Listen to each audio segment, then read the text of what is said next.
in the arts department, I want to welcome our sister here, Empress Storm, who will lead us. She will explain the inspiration that came behind her performance. So thank you very much and welcome.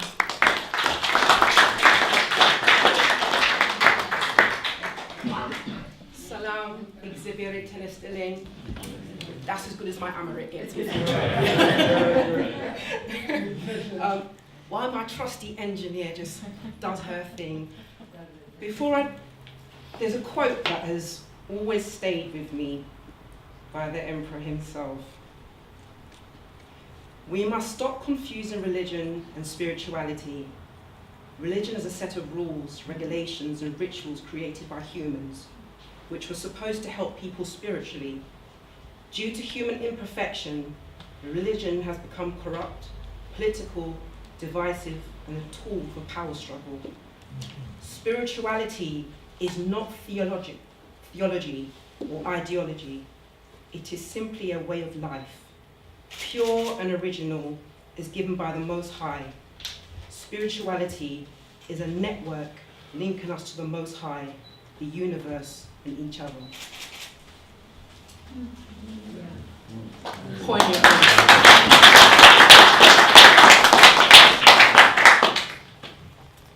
For me, it is amazing to see so many people here from different walks of life, different parts of the country, different parts of the world. The influence that the emperor has to have brought us all here together so many decades later after having come in here himself. It is amazing. And I feel truly humbled and honoured to be here to share this with you. Now, I know earlier on you've heard about Russ Seymour McLean and him liberating some of the items that were stolen from Magdala. Jah Rastafari.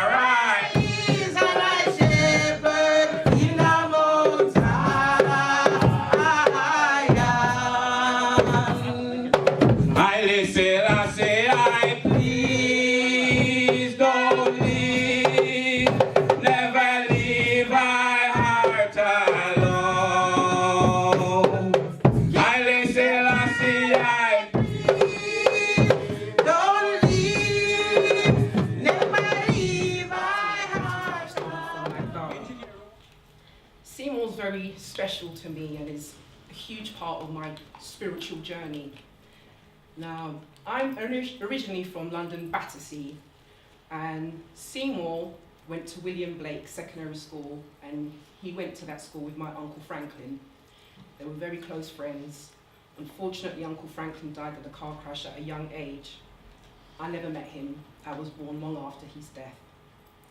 Seymour made a point, as I was growing up, to always give me, translated of course, copies of the prayers that he had liberated from the British Library. So I grew up with a very different connection to Ethiopia as to everyone else around me, and I feel very blessed and fortunate for that. When Seymour found out that I could sing, he was like, "You've got to put the prayer into a song." The particular prayer he was talking about was the prayer of Golgotha, which Mary, after Yeshua's death, went to Golgotha and prayed the longest and most beautiful and poignant prayer. And there's a section in it called the Bandet of Righteousness, which is where I took my inspiration from. Now, I'm a mother of 2 daughters, and my worst fear is to outlive either one of my children, and any mother.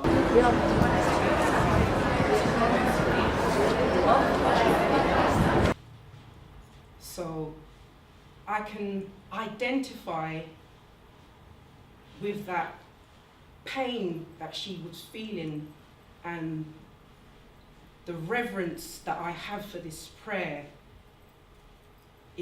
A lot of times I get overwhelmed and have to close my eyes because I feel that I'm going to well up and cry when I think of the surroundings and why she prayed this prayer.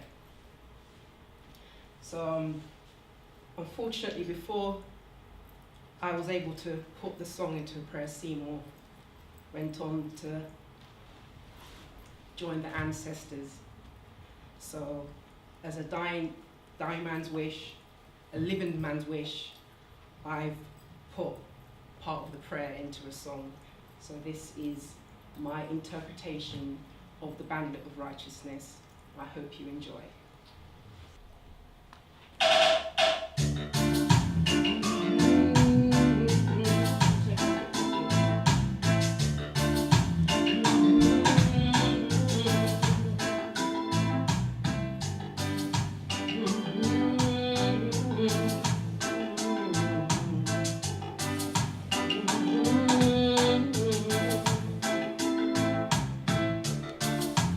Father, I beseech thee, by the angels of the clouds, I beseech thee by the angels of the sun and the moon. Father, I beseech thee, by the angels of the hills and the mountains were in being before the earths were created.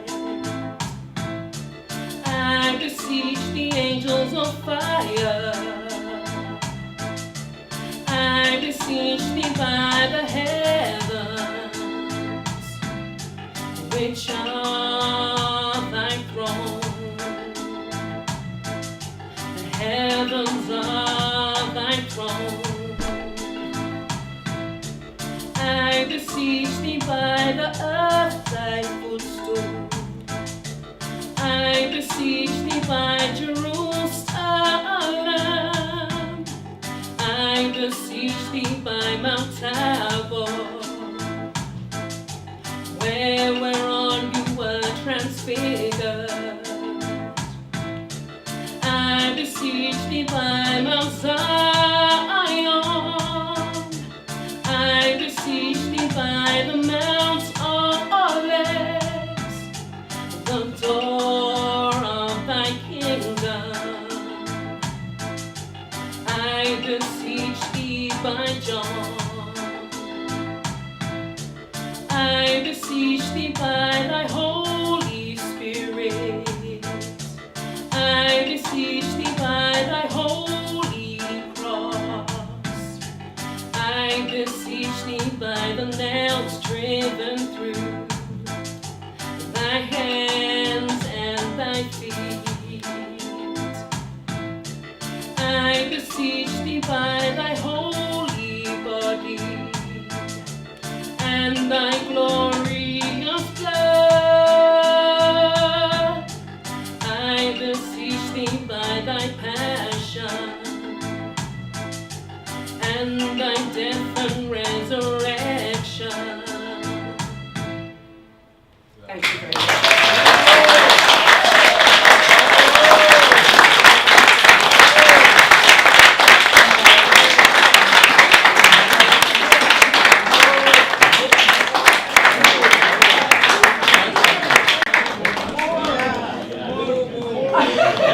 One more song? Really? One more.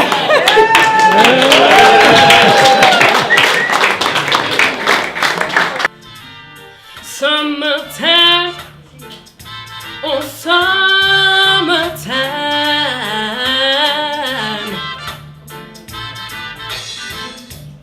summertime, and the living is easy. Fish are jumping and the cotton is high. Daddy's rich, rich, mama's good looking. Hush, little baby, don't you cry. One of these mornings you're gonna rise up singing. Spread your wings and take Until that morning, there's nothing can harm you. With Daddy and me standing by. Summertime, and the living is easy. Summertime, cotton is high. Daddy's rich, rich. Mama's good looking. A hush now, baby. Don't you cry. One of these mornings, you're gonna rise up singing.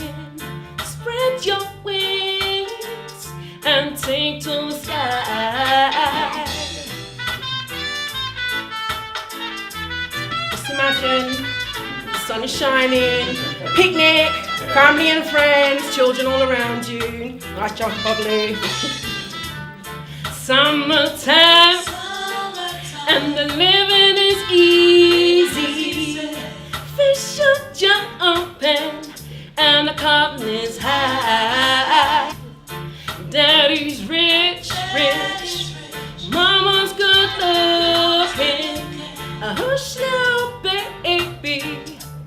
Don't you cry. Until that morning, there's nothing can harm you.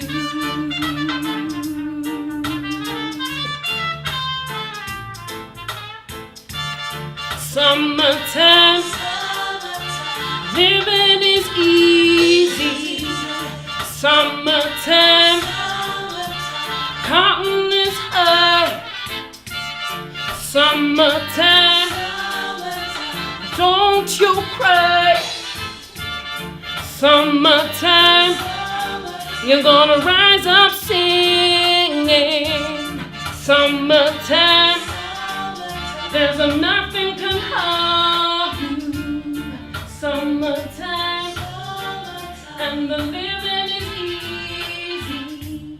Hush now, baby, don't you cry. Thank you.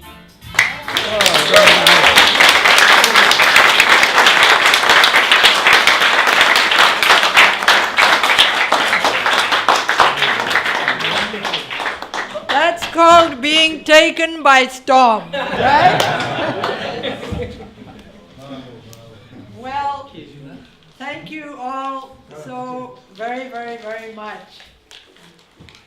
Before we finish, there are some people who would like to say some words, okay? I was only going to add that one of the visionary parts of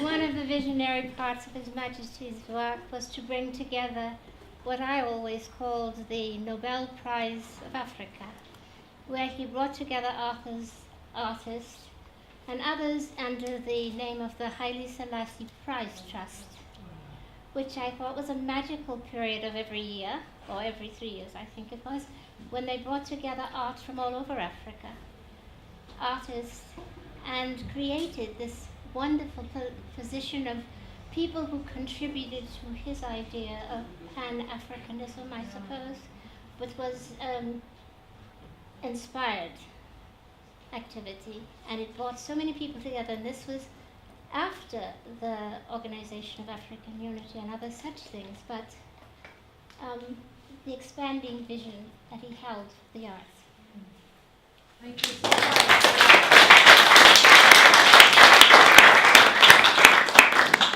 Would anybody like to add a few other things before I finish? Because Sit down. No, I just wanted everyone to give Angela really a hand of applause.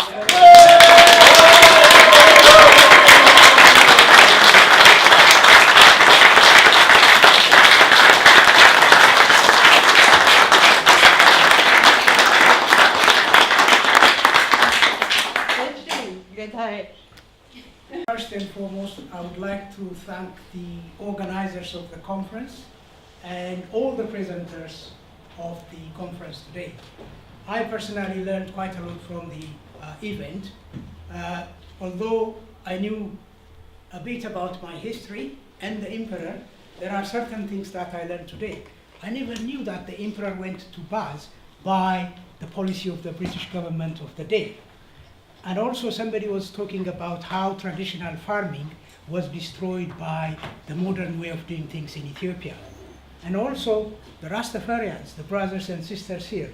I also looked only at the dreadlock. I never thought about the history behind it and the sufferings that they have suffered, both at home in Jamaica itself and here in Europe. So I've learned quite a lot. Looking around the conference room, I see Ethiopians and friends of Ethiopia who knew about Ethiopia and the emperor, either due to age, I'm sorry, I'm not saying you're old,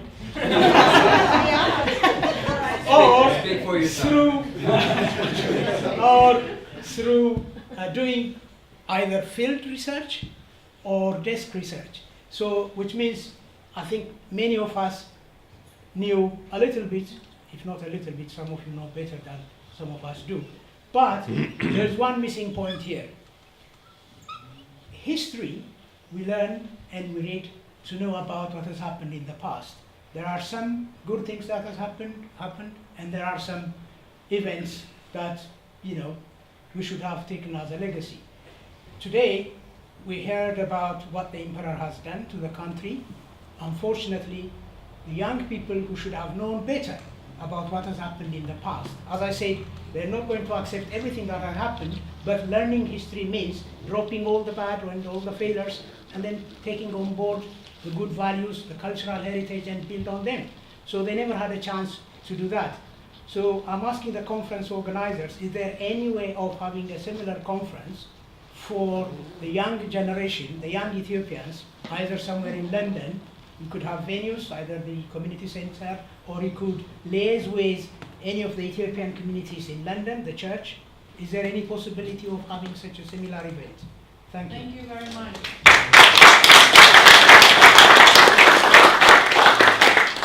Well, this is a good start for some reflection on really how do we keep this going? The community here, the community in the rest of Britain, and also the great academic community in Ethiopia itself, which is now doing really interesting work.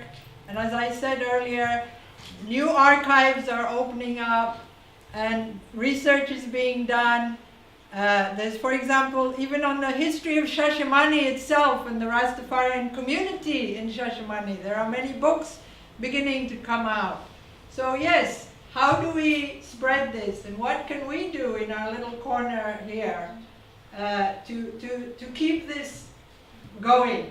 And I think maybe one suggestion was, for example, to make the next year a bigger event, taking the tour all around Britain, maybe getting your university of Western England, maybe asking Lemon Sisai, Vice Chancellor of Manchester University, himself a poet, but also of Ethiopian origin and British. He could pull in Manchester, we could maybe ask Oxford, Cambridge, whatever. Maybe we can apply for lottery money or a grant, but it does need organization. It needs a committee, it needs people to come together, and let's maybe make a network.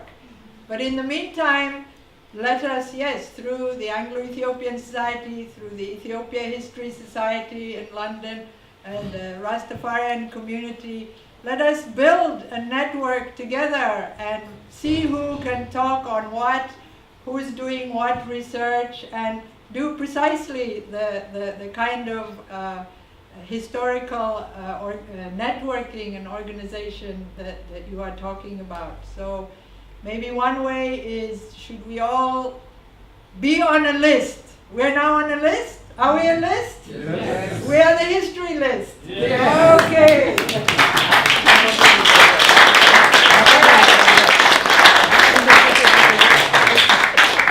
We volunteers, and we will find a way to keep this going. And Gashidad, you're so to help in this. I've been very happy to do it. Yeah. In the footsteps of Haile Selassie. Okay. That would be easy.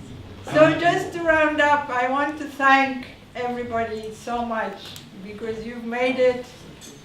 And hopefully next time we can have more days. As I said, we need more days to... All of you write your memoirs, write anything, make movies, do a podcast, a blog.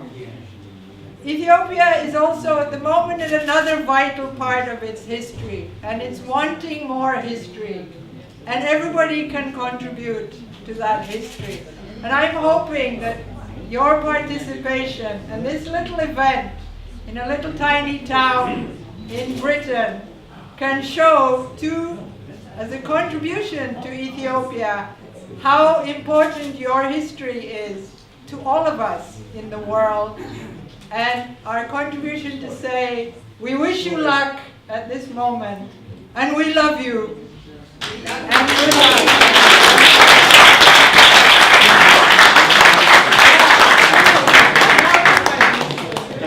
Just building on what Andrew said about the network and capturing our voices and our stories. At Fairfield House, we're establishing an internet radio station. It's going to be called Imperial Voice, in the spirit of everything we've been talking about today.